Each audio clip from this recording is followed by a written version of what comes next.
ngithathe ithuba bazalwane ngibingelele baba umpostoli Ntsibande nomama Thimba lonke asebenza nalo egameni lenkosi movement yonke yala ekhaya esimemile kulomhlangano.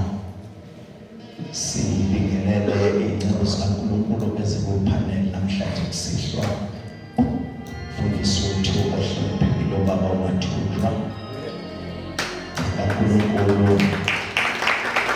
Siyathokoza baba phansi kophahla olodwa nawe sikhona nje sizingane sivele sikwazi ukuthi ushumayele izwi eliphileyo kaNkulunkulu. Sihloniphe kakhulu umfundisi wethu baba uKhumalo kaNkulunkulu sizwile nawe ma esimema umpostoli ukuthi nencengo angaphansi kophiko lwayo wasithokozisa ukuthi sizwile. Fundisi-ke Makagula usendleleni uyeza, siyathobeka ukuthi naye usendleleni uNkulunkulu uzomgcina. Ngenhlonipho enkulu bazalwane ngiyacela ukuthi ngibingelele uBishop baba Umyeni, Bishop wesiyosonke njengoba sikhona la. Ngizimama siyathobeka kakhulu ukuthi bekhona phakathi kwethu. Labazalwane banento ukuthi bangasho ukuthi bayeza inkonzweni babone sebekhona. Ngibingelela umfundisi uBhumbi uphethe movement enkulu esigodini sakithi. Siyabonga somkhandi ukuthi sizoshaya ukuthi ngempela enkulu umfundisi wala ekhaya bazalwane ihlele lisonto futhi ngiyabona ukuthi benze nobuhlungu babazi ukuthi kuzamina. Of course esishaya umfundisi Christian pathohlelo siyajabula ukuthi sesikhona egameni likaJesu. Siyabonga umpostoli ukusethemba ngomsebenzi kaNkulunkulu nokulalela uNkulunkulu ekhuluma nawe ukuthi namhlanje besingaba khona ukuzohlephula izwi kaNkulunkulu. Bese sibonga nani bazalwane, sibizelwe nina thina, sibizelwe nje nina, sibekezeleleni ke bahlobo bethu noma kungathiwa senze khona kodwa nje bekho abanye abakhona tonight kunathi. Manje ke ngiyacela ukuthi nje kube nengilosi la ekhaya ukubekezela ngoba noma ngathuma ngakashomo kahle kodwa nje nizomlalela zaqede. Mayibonge Nkosi. Bathandekayo ngiyabonga bonke uNkulunkulu ongethwele nami ukuthi nibe khona. Qala ke iministry indaba yokushumayela neminyaka ewu8. Angazi ukuthi kwenzakalani, uNkulunkulu sezohamba emhlabeni. Mangineminyaka ewu6 ubeka isandla ikhanda lami. Umkhulu wasetheologian ebandleni laseDamaseko uthi ke angifunde iBhayibheli angaye esikolweni. Washo ukuthi uma ebeka isandla kwehla abasezulwini bavula amehlo. Ngakwazi ukufunda iBhayibheli lesingisi ngayanga esikolweni. Le ndaba yokuthi ufunde ngomoya ngiyayazi, ngi-experience-ile. Le ndaba yokuhamba nabasezulwini asiyizwa beyisho kodwa siyibonile, sahamba nabasezulwini. So kwenza ukuthi ke lento singayi-act kodwa siyiphile. Mangibonge igama likaJesu.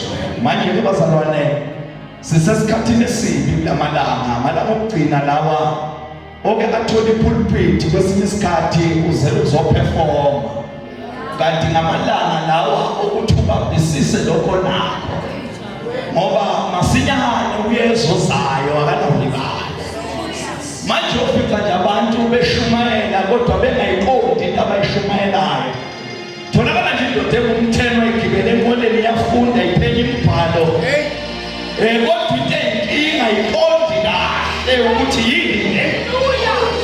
Uyabuza lo ngathi uyedlula uthi lento oyifundayo uyayi-understanda yini, uthi kodwa ungayiqonda kanjani uma engekho ozomtshela something ngayo.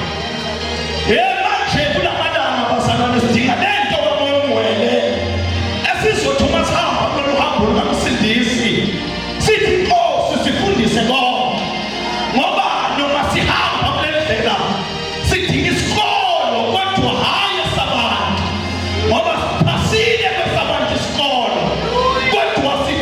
isikolo sasezulwini ozothi unyathela ufika basezulwini bathi ayikhona awunyatheli kahle kodwa indlela yokuhamba ile ngoba basilale bazalwane ungenzeka noma ngabe yini singathi sibile la uzwakalile phakathi uzwakalile milomo ungabe uzukhohlwa kwenze njani kwathi wahlala nilinde ngoba usuku nehora nesikhathi kanti niyofika nini kodwa ubhekane nelelo ngoba amanye bona izimpi nibona izinto zenzeka anokwazi ukuthi ozayokuyeza akanawulibala yingakho-ke masimela sibizwe yento ethi kungenzeka noma yini asikhoni kethi singahlala ngoba anything can happen now. So akuhleki bazalwane, akuhleki ubala nokuthola i-invitation awukwazi nje ukuhlala nje urilekse kodwa uyahamba uye enkosini uthi Jehova yini ofuna ngiyisho kulabantu bakho ngoba lento ayikho ngawe kodwa lento inaye. So yingakho singenandaba neyinombolo ukuthi abantu abashaye emnyango ngoba le ndaba inaye ngakuke besa yena noma bebathathu kodwa izwi lakhe njengemvula yehlele emhlabathini iwumathisa umhlaba kanjalo nezwi lakhe malikelela alibuyele emuva ingawenzanga umsebenzi. Izwi lanamuhla engathi sizophinda phela izwi lengathi isikhono sobumnyama isizwa siyanyakaza kunento phakathi kulo muzi igama likaJehova liyahamba ubona ikhiloseme laphaya enyime kuleyandawo enyaministara khona lapho ngoba manje izinto ziyashintsha bona kudubuka the realm of the spirit abasezulwini bayehla kodwa into abazoyenza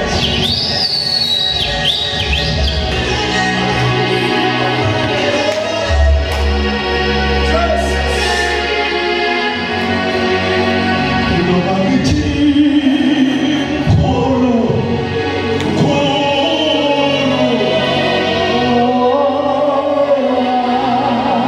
noma ngithi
Luka chapter 10 sifunda namavesi abembalwa of verse number 17 until verse number 20.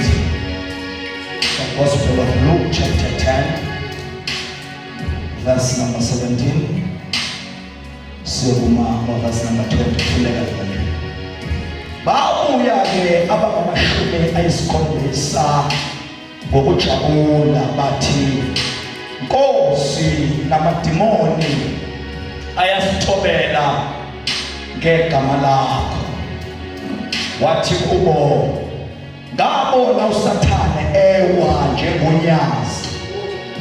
Bheka, ngininikile igunya lokunyathela izinyoka nawofezela naphezulu kwamandla onke esitha. Anisoze noniwa lutho, nokho ningathokozi ngalokhu kokuthi omoya banithobela, kepha thokozani ngokuthi amagama enu alotshiwe ezulwini.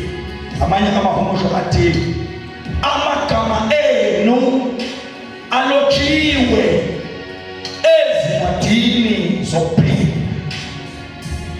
Nokho ningathokozi ngokuthi omoya bayanithobela, kepha thokozani ngokuthi amagama enu alotshiwe ezulwini. Nkosi mayibusise ufunda wezulwana. Bandla kaNkulunkulu, incwadi kaLuka, incwadi yesithathu encwadini ezine zamavangeli. Kodwa uma uyidadisha kahle incwadi yokugcina ezincwadini zamavangeli amathathu abizwa ngokuthi ama-Synoptic Gospels, noma achaza ngokufanayo ngokufika kweNkosi uJesu, imisebenzi yakhe, ukufa kwakhe. Kodwa mawubheka incwadi kaLuka, ma uyikhathalisa nala amanye amavangeli, inezinto ezihlabahlosile ongathi mawufunda zona uyiphika kube sengathi yona iyabhalwa engakatshangwa umbhali wencwadi kaMathewu noma okaMark nokaLuke.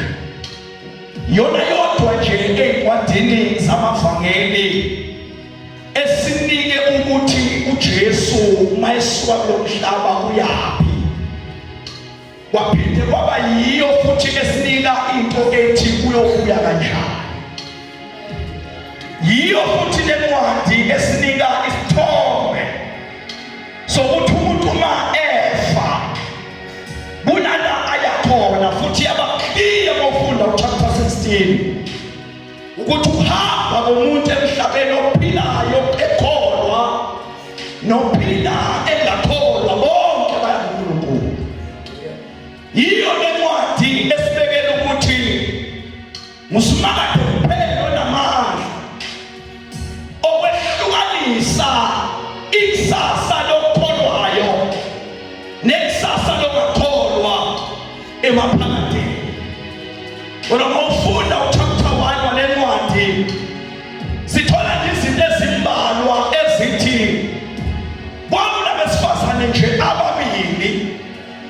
Laba besifazane ababili, omunye wayezama imizamo yakhe yaphelela obala, waze waguga ezama kungahambi kahle. Bese bana lona wesibili naye akazange lo wezama, kodwa yena kwenzeka ezama. Kodwa lithi iBhayibheli kulona mazange wezama nalo wezama wafika ingelosi. Ngoba akunandaba usuhamba isikhathi esingakanani wehluleke endleleni, kodwa make kwafika izwi likaNkulunkulu. It does not matter ukuthi into ephambi kwakho ibhalwe. ngoba ufika kwezwi lakhe kusaleka izinto isayensi ethi angeke zabakhona. Sizwa inkulumo kufika ingelosi endodeni ogama layo uZakhariya uthi umkakho Elizabeth uzozala indodana. Ithi le ndodana uZakhariya sesibadala pho kuyenzeka kanjani lokho? Kuthiwa ngoba ungakholwa kodwa umlomo wakho uyavaleka from today up until something happens. Ngizwa ngathi uJehova namhla ebengavali imlomo yabakholwa bathi benezinto ayibhekayo up until something happens. Ngizwa into ezulwini ethi noma ngabe ukholwa ukuthi yena ukhona kodwa uvaleka umlomo ngoba izulu lento elibhekayo ethi masinyane kulento ezokwenzeka. Mayenzeka lento it doesn't matter ukuthi umephi kodwa mawube kuye noma ngabe iminyaka kayisavumi noma ngabe imali kayisavumi kodwa khona kuzokwenzeka. Ngisibona into ethi khulekile ekhaya kwakhuleka ekhaya kubo bantombazana bafunda iBhayibheli ayinamlando walutho Maria kodwa kwathiwa wena ubusisekile. Baba basezulwini babafuna ukunaka udaba lwakho abanendaba ne-background yakho abanandaba ukuthi usukaphi kodwa baze bangena bakhuluma isibusiso bathi wena ubusisekile noma ngaba unayo into ongayibeka kodwa wefika bona igama lakho liyashintsha kuthiwa wena ubusisekile ngoba wahanjelwa ngamazulu. Your identity will change. Ubizwe ngegama elisha elivela basezulwini ngoba uJesu unento yokufika umuntu ashintshe idestiny yakhe eyayihlelwa ngamadimoni, yahlelwa ngamathakathi, yahlelwa ngamaphuli, yahlelwa ngamaprofeti kodwa wafika yena igama lakho liyashintsha. Kuthiwa wena ubusisekile. Usiseke kanjani? Khala kithi lavalwa. Yena avala ikhala kini kodwa yena kamuvalanga. Nedlozi lakithi balivala kodwa yena kavaleki. Yingakho bathi lo mphali wayehlabelela kakhulu kwakithi. Wena lo sisi. Ngiyela lapha Maria bayikhulekela sethi uNkulunkulu wathi makwenzeke kimi njengokusho kwakho. Bakhona namhla ePostoli kwi-movement kanti bande abathi Nkosi kunento engayiqondi kahle empilweni yami kodwa ngoba usufikile makwenzeke kimi njengokusho kwakho. Zizezozini kuSikaNkulunkulu uthi ayingehla yokugcina kungakenzeki kimi njengokusho kwakho. Amazuba nokhuluma empilweni yakho amazuba notheni kodwa ke sisusa amehlo ethu kulokhu abakushilo. Susa amehlo akho ey'memezelweni oyizwile sesekwenzeka kuwe njengokusho kwezwi lakhe ngoba noma ngabe kumele endleleni yakho bathi abakwazi ukukhuluma kuyawugcina simakathe noma ungakhulumi kuphela kodwa empilweni yakho kuyawugcina simakathe. Angeke kugcine bona angeke kugcine imimoya kodwa kuyawugcina simakathe. Ngoba yena uyisiqalo, yena uyisiphetho, yena u-Alpha, yena u-Omega, yena uNgqongqala, yena uNgqongqila. Akekho-ke omelana naye. Kawugcina simakathe. Sewuveza namagama afamous. Verse number 37 uthi lona wezamini enendoda wangabathola abantwana waze kwafika isikhathi sokuguga umzimba waphela wena wahlangani nendoda kodwa uzokhulelwa usethi naye-ke osagugile uzokhulelwa. Ngibona abantu namhlanje abebathi ngokuhamba kwendlela kunezinto ebekade ngizidelile ngithi ayisekwenzeka, kodwa ngibona uNkulunkulu uzophakha abafana phethupha ngamoya, abantu bakhonsive into zabo. Athi uNumber 37 ngobuka akukho lutho olungenzeka kusimakade amazinto ayifunayo wabona ngathi amandla abafisana, kodwa ke nimemezele akukho lutho olungenzeke kuJehova. Yini lo ayifunayo? Akukho lutho olungenzeke kokholwayo kuJehova. Yabona mawuke bakholwa begumbi lento yokukholwa ngathi ishumayela eBritain kwamazini House of Prayer. Ngathi ukukholwa kufana nowesifazane owahamba waya kumyeni wakhe, wayefika kumyeni wakhe wacela 200 rand noma 200 emalangeni, wahamba wayofuna impuphu. Ngoba mawufunda incwadi yamaHebheru lithi iBhayibheli ukukholwa kwethembele, usothi ukukholwa yithemba, usothi waze wakholwa usuke wethemba, kusothi akwenzeka ukukholwa kanti akwethembi. Problem ukuthi ukholwa bese usethemba, ngoba phela ukukholwa kwethemba bese ke ngithi ukwethemba mina ukukholwa, ngoba ukukholwa kwethemba bese kuthiwa ke uthembele ezintweni ezingabonwa ngamehlo.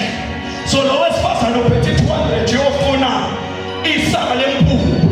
So for as long as aphethe 200 mayephuma yokugibela no PlayStation, imoto yakhe ithi already ngiphethe 10 kg yesaka lempuphu.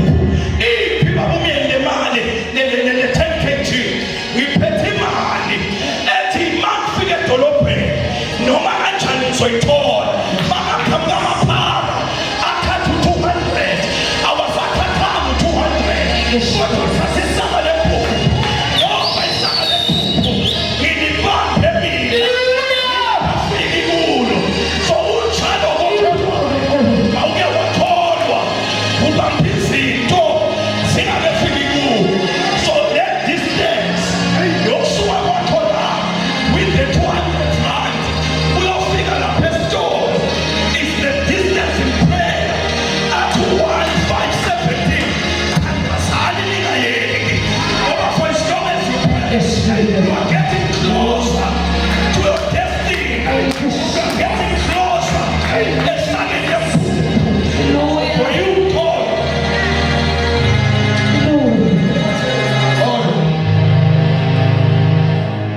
Abanye bathandazile uNkulunkulu wabanika, wathandaza wena wathula.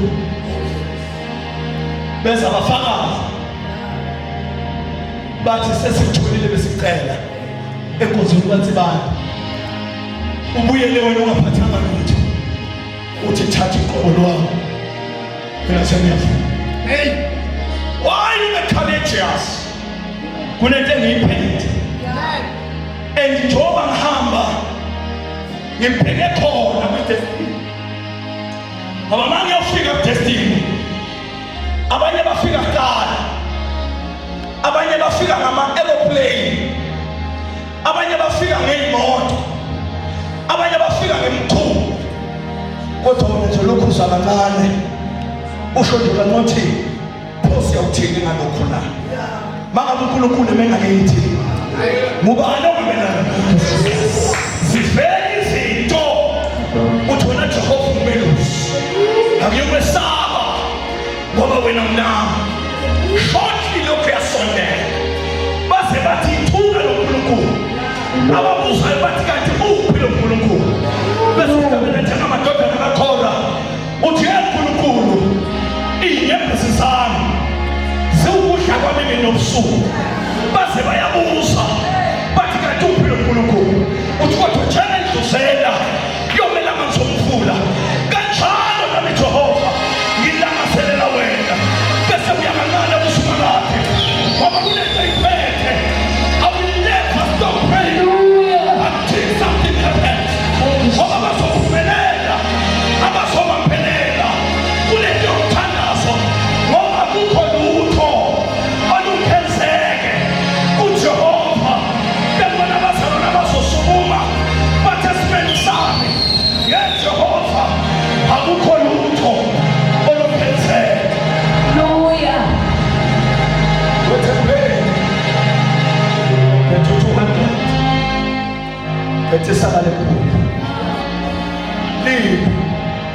na kwafika amaphara athatha lo 200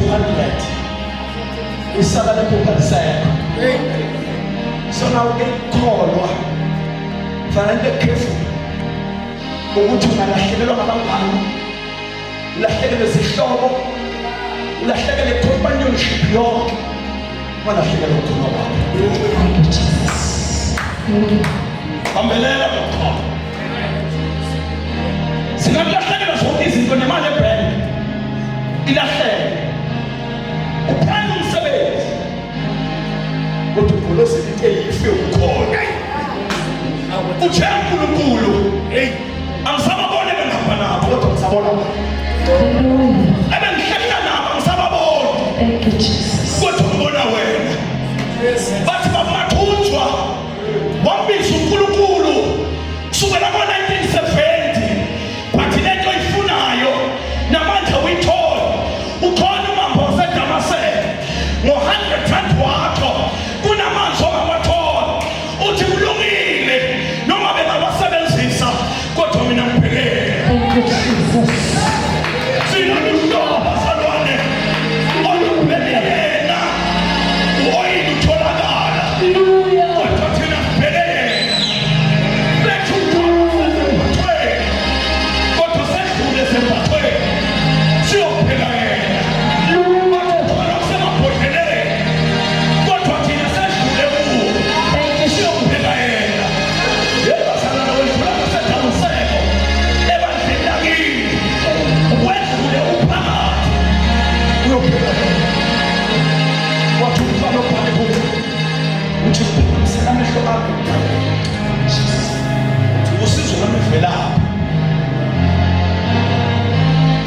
silolo hlobo bazalwane oluthi noma licindezela thanda ukusho lesiswathi athi masithethetela ngo-passport ale nkathi becindezela ile nkathi igumbiso thatha amani because at our weekend point kulathola khona amani ebuthakathakeni bethu kulathola khona amani we have learned ukuthi inhlupheko ayisikhwehlisi uNkulunkulu kodwa mase baba nemeko it is the time lapho khona amadolo abanesikhopo somthandazo imeko isondeza kuye and the time passa kunemeko emphelelenayo ile ngathi athi Jesu okuzalwe yimi uyalinqoba lelizwe noma bazonqoba lelizwe abazoba noma amanzebila kodwa beme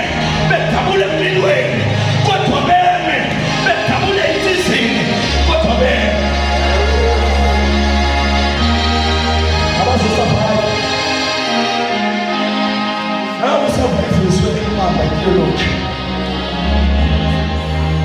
yinhle yona yabona le ngubo yakho yinhle nami nje nawe baba omnyama uzogcoba ngiyacelela abazalwane ngicebisa kodwa there's one thing that will make them survive uJesu tumphatho Paula ebhalela abaseFilipi wasuka chapter 2 ufunda usuke indlela ka-8 uthi wasithoba waze kwaba sekufela athi yeke mfana ngosiphambana athi ngalokho-ke wayesenibigama leli gama laba ngaphezulu kwamagama onke sime ngalo bazalwane esilibize kumnyameni noma singasakwazi ukubiza amabili amathathu amagama kodwa masike sathi Jesu kunezinto ey'qhumayo ngoba leli gama lingaphezu kwedalwa lingaphezu kwethunywa lingaphezu kwengelosi lingaphezu kwamandla amathakathi lingaphezu kwabo bonke abantu bahlakaniphile banamandla yingakho thina asiyilwi kodwa we apply the name Jesus bese siba Exodus chapter 14 verse 14 athi thulani ngizabulwela nithulele thempeli igama likaJesu lona nto bazalwane zokwenza samba lapha kulamalanga ogcina angisondele bazalwane sengiyafaka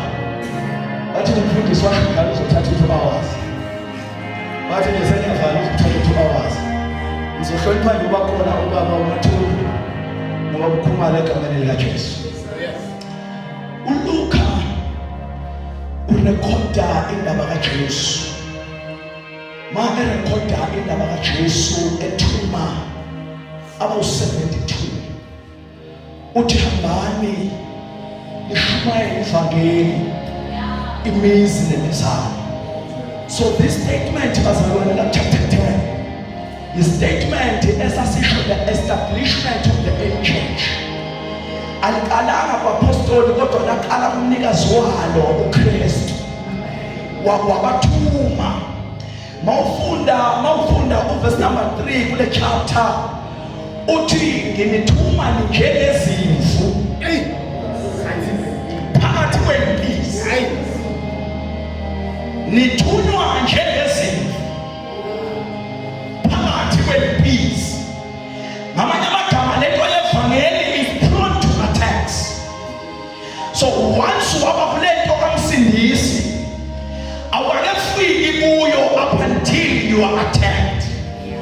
Because lo mhlaba lona is not attacking any other religion, but is attacking the faith which is Christ Jesus. Nemindeni kayilwi nabo bonke abantu ekhaya, kodwa iphampene nabo bonke abantu abathi basindisiwe. So lento yempisi ungayibuka ebudeni naphakathi endlini kwakhe khona. The time you declare your faith in Christ, you turn your state of becoming a human being. Kodwa besufana nendlu phakathi kwempisi. So now ivuke ihlala ikaphela ukuthi impisi ngakhamba kakubi. But unfortunately, mawubheka uboya bempisi abonakali kahle bangayazi. Nazo izinto igcina zingayiboni. And imaski kaSathane isephakathi esodweni. Ikuphi ibandla ley'nsuku zokugcina lapho soba khona abesifazane kube khona abesilisa abazongena endlini yomthandazo bashisa impepho.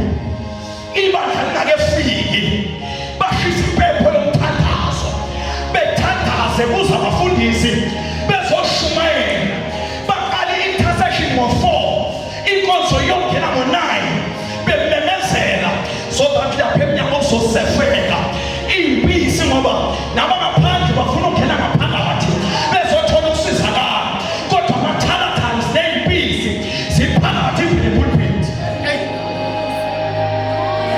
Nithunyiwe iGenesis phakathi kwempisi.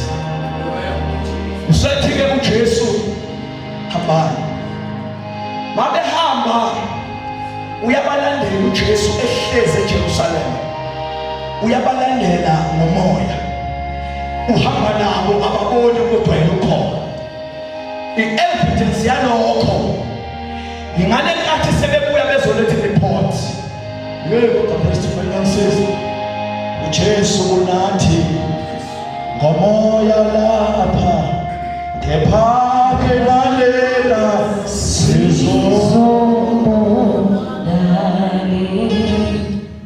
bazalwane ukhona umuntu onathi wahamba nabo uJesu wakhala amadimoni endleleni, wakhala zonke izinto endleleni, waphila abantu ngoba lento akusindisi bazalwane. Makukhulunywa ngempilo is a guaranteed assurance. Asidingi oyini baphumana, asidingi amanzi, kodwa sidinga yena ngoba sababuye. Lento yempilo is an assurance. Dimona dino tuzelulwe nalo manibona ifere nyamalale ngoba you are wired ngento esezulwini ethi ahlali dimona nawe khona. Hallelujah. Thina sibandla kamoya abaseziyoni. We've developed into nalamadoda aseziyoni ethi mamzibande there is no false prophet ongaprofeta khona, because akwazi ukuthi dominate omunye umoya kanti khona umoya ophezulu konke. Ngoba sekhona abazalwane. Kuthi eBhayibhelini amadimoni abalalela. Nezifo zabalala bayabuya. Bathi weJesu. I don't know abhaliwe lapha ukuthi ihumshona kamama leshonala. Ngisele laba mama phela. Lithi ke laba mama uyababuza uJesu hambe njani bahlobo bami. Instead ukuthi bathi sihambe kahle. They go on to say amadimoni. Hey, ayasitaka. Uthi ke uJesu iversion yabamama ekhaya. Ukahle. Uthi omunye noma uPeter nazobayo. Uthi nezifo at the mention of your name. Zilalele. Uthi uJesu nenza kahle. Usathi uJesu nithenza ha. Uthi ngibone uSathane. Hey, ezweni. Wehla njengombane. So that when you look at the spirit of life, lihamba angazi singabala sithini ngokuqobisa kweso. So now ispirit uSathane agijima ngaso. Angazi bandla namhlaleleleni. Ngoba uSathane ugijima at the spirit of lightning. Kudingeka ibandla that will adopt something that is more than ispirit sombane. Uthi ngimone usethi kodwa ngininika amandla nganinika negunya phezu kofezela nganinika negunya phezu kwenyoko sesiyathandaza namhla ebusuku kunamandla avalelwe kithi kunamandla akithi avele egazini likaJesu avele egameni likaJesu. Ake sitshela umkhatho khona uthi kunento esiphethe igama lale ntokamana avela kuJesu. We trust no other man kodwa sethembela amandla avela egameni likaJesu. Akhona amanye amagama kodwa likhona igama esethembele kulo, likhona igama esisime ngalo, kukhona igama esime ngalo, igama likaJesu. Niyonyathela ofezela banganezilutho ninyathela inyoka zinganezilutho nibe namandla phezu kwezitha zinganezilutho. Sethi ke kodwa kunganijabulisi lokho. Uthi jabulelani. Azanalethela sifunde kahle iBhayibheli. Alithi iBhayibheli jabulelani ukuthi amagama enu abhalwe. Uthi jabulelani nakho nokuthi amagama after seninika amandla asalothiwe encwadini yokuphila. Lento yamandla ikwenza ukhahleleke encwadini yokuphila.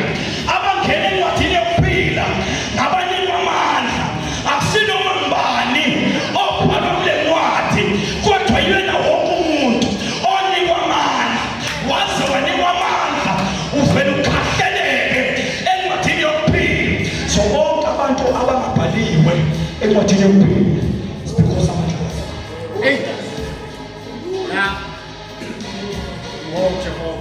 So now lento yokungena kule ncwadi is dependent kulento yamandla. Ibakhalle ngenyawo sesiyatha.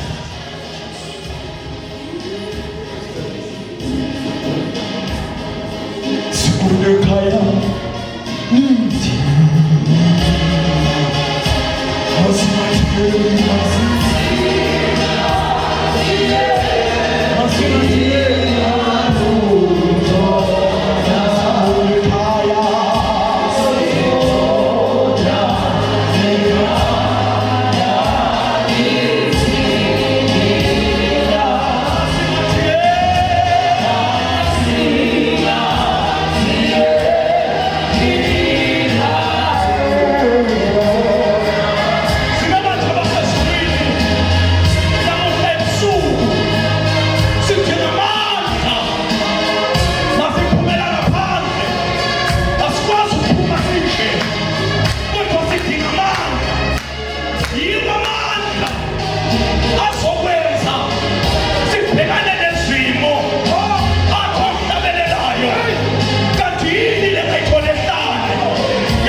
lo mhlaba udinga amandla, udinga kuphethwe amandla. Nabagibele ey'ntabeni bafuna amandla, nabehlele emanzini bafuna amandla, nabaphethe izinto ey'thile bafuna amandla. Kodwa lo mhlaba udinga ibandla elizophehla amandla, liwaphehle emthandazweni. Sizophehla lento yamandla namhla ebusuku egameni likaJesu. Akazwini into ephambi kwakho, kodwa ake ungathule ebusuku, ake uphehle nawo amandla. And amandla esiwaphehlayo, ugesi wawo umthandazo. Ayikho into esinikwe yona ngaphandle kwegama likaJesu esilibiza kuphehle ngamandla. Nenkinga lobhekene nayo ayidingi lutho, idinga amandla. Le ntaba obhekene nayo ayidingi lutho olunye, idinga amandla. Awungaphehla namandla, mawungaphehla nje lamandla, omunye usayihudule emthandazweni, kodwa uzothi khona into okuthiwa ngamandla. Lamandla enza sigibele phezu kwemihwebo, enza sigibele phezu kwemeko. Lamandla lawa noma shayela amahlungu, kodwa simemeza wona bese siyadabula. Lamandla lawa enza nabathunyelwe ngey'lwane basurvive amabutho ngendaba yalamandla.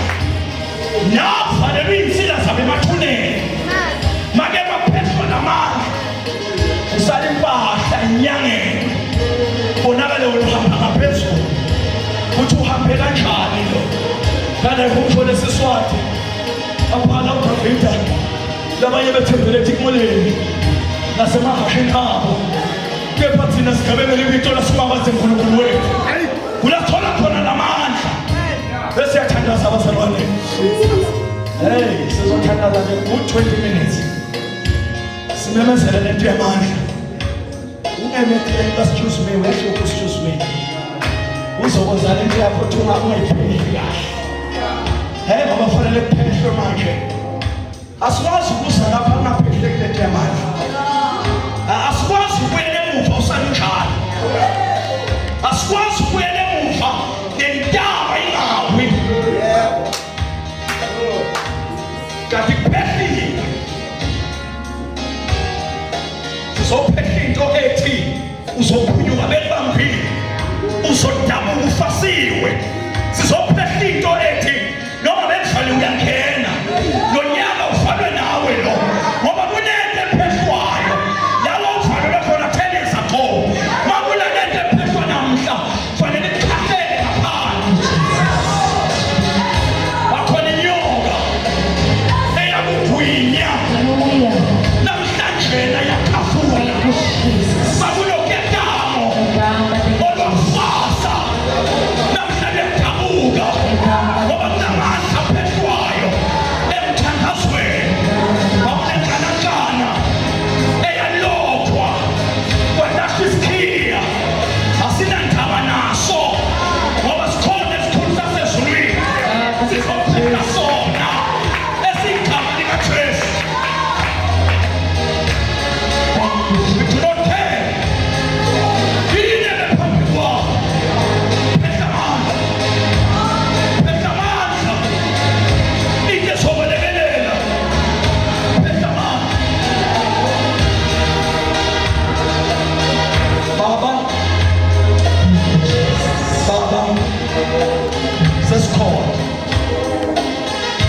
sesikhona eshilo lethu, sesifikile,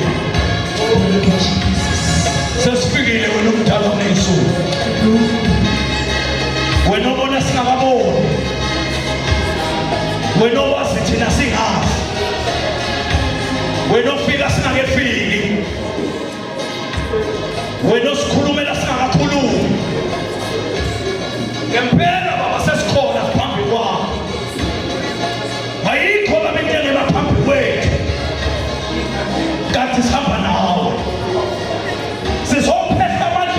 ngazo egameni likaJesu. Sizodabula izinto ebezingadabuki, kodwa namhla ngegama likaJesu nothing is going